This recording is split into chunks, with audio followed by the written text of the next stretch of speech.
I wanted to have my final match, which I'll get my chunk of time, and then dedicate the rest of the show to the future. So if you tune in to Saturday night's main event on Peacock on the 13th, you'll see my final in-ring performance. But you'll also get you'll get a look at the major WWE superstars facing future stars. Oh, so the stars of tomorrow will be coming in. So I think that's kind of cool, like on the way out to give most of the programming to the future of the business. I have an idea of how I want to go out, and how I want to go out is not by folks remembering what I did. I want a chance to perform and do some good. You want to sprinkle in moments and memories to understand and make that last match more meaningful? Fine. But let's use the rest of our 2 hours and show the future of the business. Person whose last match it is, I was like, Triple H, I think this is a good idea because we're going to have a lot of eyes on Peacock. Let's show them what we got coming up, man. Storyline starts and ends that night. It is a chance to put your business card down. To be either like, I am ready for the big time or I'm not ready for the big time. You know what I'm saying? Yeah. Bro, Cena is going to open up Saturday night's main event, bro. Yeah. What? Yeah, man. If my wife hadn't got me the tickets, I would go and I would leave after that match. Like, no joke. Beat the traffic because I got a long drive to DC, you know? So, like, with that being said, it's like, like that's, I mean, I get it. I guess, like, the opening match is, like, it has some prestige, but I guess we're going to see Cucky and whoever. But yeah. No, you're right. Like, yeah, it should be the main event. Like that is just unacceptable, bro. It like I don't know what the fuck it is with WWE, and like even like recently Cena came out on a podcast. He said I wanted to do 220 dates, and the WWE needed me for 36. And with this year, it was like I thought I was going to take the whole year off for WWE. But then when they said I only need you for 36, a few opportunities came up, and I was like, okay, if I do the opportunities, I'm going to be on the hook for insurance. What? Jeez. That's what he said, literally, bro. So the WWE, like, what the fuck is that, bro? And now on the retirement match, it's not even a PLE. It's a fucking SNME, bro. Yeah, but here's the thing. If Cena did 222 dates or whatever, right, then we wouldn't have time for such future legends like Liv Morgan. You know what I'm saying? Yeah, we wouldn't be able to see Stephanie Vaquer or Lyra Valkyria perform every week. You know? Oh my so days. like that's a massive L for them because it's like if Cena wants to have a full year, he's willing to do that. He doesn't have to for any reason. That would be like we would get all those matches that we're not gonna get. Even something silly like Miz versus Cena on a throwaway Raw. Like I don't care. Whatever, just do it once. Like get it over with. There's some nostalgia, but it's like they did it how they did it. I guess I don't know. Like it just doesn't sit right with me. It doesn't. Yeah. It really like this is. Right. It's like the idea behind it was correct. Somebody of like Cena's magnitude announcing there's like he's gonna have one more year left, 12 months left, and then boom, I'm out of here. The idea was great, but the execution, it was so horrendous this year. Now we can look back at it from January up until now. We can just honestly all together say, what kind of a clusterfuck did we get ourselves into, bro? This was supposed to be something so easy to book that turned into a fucking it almost disaster. To me, like when Cena won the title against Cody, I'm just like, all right, he's gonna ride this out until like maybe November or so, and then turn face for the last month because I knew he wasn't gonna retire as a heel. But I did expect him to have the title. Like if I'm being honest, I did expect him to drop the title to someone that would be a mass, even if it's Gunther, right? Like to drop the title on his last match, or even if they want, have him win the last match and then do like a tournament for the title. I don't know, right? But the point is, I expected that to be the draw because fundamentally, it's like, okay, we do want to see, let's say, AJ Styles versus John Cena, but I don't really care, right? Like, it's like if they're just wrestling for no reason, I don't really care. Like, I'll watch it because this is what I do now, but like, I'm not dying to watch it. But if it was like AJ Styles versus Cena for the title, even though I know Cena's going to come out on top, right? It's still something that gives it some gravity, right? It's like it's the main event. It feels like a big deal. AJ Styles maybe would have to earn that title shot, right? But the way they did it, it is a disaster, and like, especially since he dropped the title and he just turned face, he started losing again. So kind of like proving himself right in a way where it's like the fans do care about him, but you know what I mean? Like he couldn't beat Cody, and now he can't beat anybody. So he can't beat anybody. And now like the idea is that him losing on his last match ever is going to somehow magically give Gunther 50,000 aura points, and it's going to give him like 5 million new followers on Instagram and catapult him into the fucking mainstream and make him one of the top names. It's such a fucking horseshit idea. That is why I don't even give a fuck about him putting over somebody at the end, because it didn't work on Roman. Let's be real about it. When Roman beat him in what was it, 2019, who really gave a fuck? I mean, he was already like, shooting movies. Yeah. Then he lost to Austin Theory. Then he lost to Solo Sikoa. Then he loses to Jay Uso at the Royal Rumble. And then this and then that. Like, you know, how many matches did this guy not like lose? I feel no. So September 2025 Paris match against Logan Paul was the first time Cena won a match clean since, if I'm not mistaken, 2017 as a babyface. Jeez, man, that is crazy.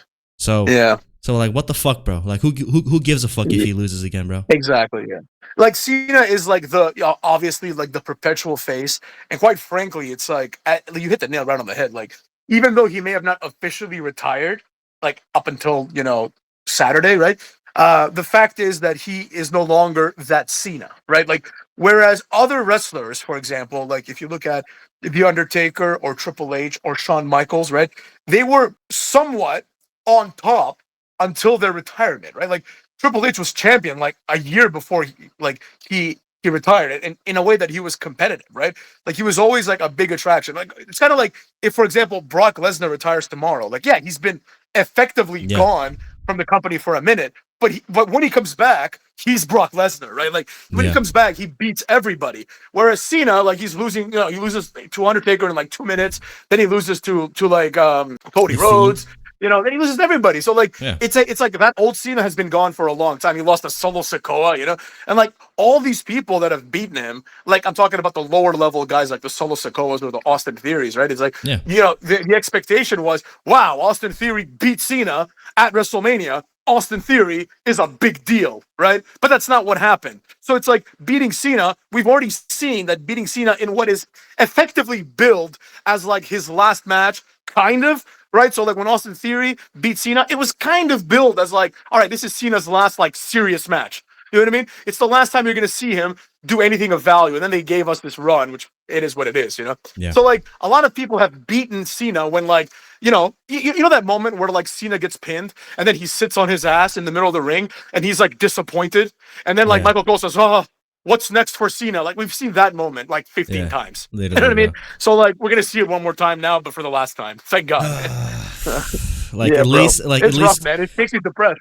Yeah, I think the only positive out of this is that it is gonna be over and done with after that match, and we're no longer going to be like ruining the image of Cena. Because I can't lie to you, wow, bro, that image that I've had of Cena for like my entire life, like to be honest, this entire year we haven't gotten that shit once, and you would think that, but we haven't. Like Super Cena hasn't been back. Even like he beat Logan Paul, right? But like he had to hit him with 3 AAs. Like the fuck, bro. Yeah. Like, you need 3 AAs to beat a fucking YouTuber, bro. You're a bum. Get the fuck out of here, bro. Yeah. Like, that's the way I look at it. Yeah, for sure. And people that have taken the alternate approach, right? Where they're like, well, he's older, so of course now he needs 3 AAs. And it's like, first of all, no, number one, like he's still John Cena. He still looks great. He's still in incredible shape, right? And it's like, why doesn't that rule apply to everybody else? Like Brock Lesnar grabs somebody, he grabs Ricochet, F5s him, that's it. He grabs Kofi, F5s him, that's it, right? There's no need for any more theatrics, right? But for some reason, Cena, it's almost like he's doing this like, I can wrestle, run of his career, right? He did with the U.S. title too back in the day, and it's like, you don't need to prove anything, like as far as I'm concerned, I would have loved to just see Super Cena just beat, like I would have loved, the way I would have booked it is Cena just stays face, beats Cody at WrestleMania clean, right? Has an incredible year and then loses. I don't give a shit. He can lose to fucking to a returning S.A. Rios or to Cody Rhodes in his last match. But as long as he has this 1 year of epicness, right, that really does feel nostalgic. Not him and AJ Styles doing like Christopher Daniels' finishing move. You know what I mean? Like fucking whatever, spot fest. And like exactly. Yeah, bro. What you said is exactly like what I've been feeling as well. Because like if he did that, right? If he actually went on this like super spree, that would have elevated the WWE into like the mainstream more. Because if you remember, right, the year started off so freaking hot. Netflix, and then like he fumbles the Rumble, he announces the Chamber, and then he turns at the Chamber, and then that heel turn. Oh my god, like that shit made everything like mainstream, bro. Like I've never been to like an event, about it, bro. I went to Raw to watch like Cena, bro. Like in my entire, I've never even thought about doing that, but I was like, damn, it's so hot right now, I gotta go. And that was a level like that the WWE was at, and I was like, oh my god, like I can't wait for the first words to come out of his mouth. Like, what is he gonna say? And then the first sentence he said, Man, you're getting me excited. Yeah. Bro, the first sentence he said, bro, that shit flushed everything down the toilet. I was like, yo, all right, bro, that's it, man. Wrap it all up, bro. We're going fucking home, bro. Get my money this back. is a dysfunctional relationship. I don't give a fuck, bro. What is this, XLII? I don't give a fuck, yeah, dude. Just yeah, like it was it's like it's almost like they put all their eggs on the heel turn itself, and like nobody really thought like the follow through, you know, like they didn't think too ahead with the follow through. They're just like, oh, Cena's gonna turn heel. They got the exact reaction they wanted, and a deserved reaction, because even though I didn't like it particularly, right, I recognized the impact of it, right? Yeah. People were talking about, like, friends of mine that haven't watched wrestling in 20 years were like, oh shit, man, did Cena turn heel? Did I hear that right? And I'm like, yeah, it was mid, you know. I try to like lower it down for them, you know, 'cause, you know, I don't want to have fun, but you know what I'm saying? But the point is, it's like people were talking about it, right? It was getting the views, it was getting it done. And then afterwards, it's like you could have had him say anything, right? Literally, because it's like he's turning heel for the first time. You just have him say the best thing you can think of, and I guess that was it, you know. So because like they were like fucking scared to kind of like give him, like, it was almost like they didn't want to fully commit to the heel. Like they tried to have like an element of like something that his heel, like his babyface character would say, which is like, oh my god, I give him everything, and y'all keep booing me, and like that would have made sense if he did it fucking 10 years ago, but everybody was cheering his fucking ass, bro. So like clearly you didn't have to like try and find like this element of reality. It's fucking fake. It's wrestling. Say, Cody, you're a fucking fraud. You bleach your fucking hair like a Momo. How about you get in the fucking ring, and I will show you what a real champion is, because the year of 2024 of you wrestling Kevin Owens, of you wrestling like who the fuck was it else? Kevin Owens and AJ Styles. That shit was garbage. You tanked the ratings. I'm the real champion. The champ is here. Come get some. Boom. That's it. And The Rock owns your fucking soul. That's it. That's it. Yeah, bro. Like, as you were talking right now, I thought to myself, if Cena came out and he said, why did I turn heel? Because Cody sucks. If he just said that would have been better, right? Something as simple as like he just sucks. You know what I mean? Like, Cody why? Sucks. Because Cody Rhodes has my spot now, and Cody Rhodes used to be Stardust, right? Like, this guy's a jobber, and now he has my spot, and I'm not cool. He was my chauffeur. You know what I mean? He was my fucking chauffeur, and now he's a fucking champ. Fucking not on my watch. I've been exactly, losing enough. Exactly. I've been putting over jobbers enough. I've been putting over Solo enough. I've been putting Austin over enough. I've been putting over fucking The Fiend enough. You know what I'm saying? It's my time now. You know what I'm saying?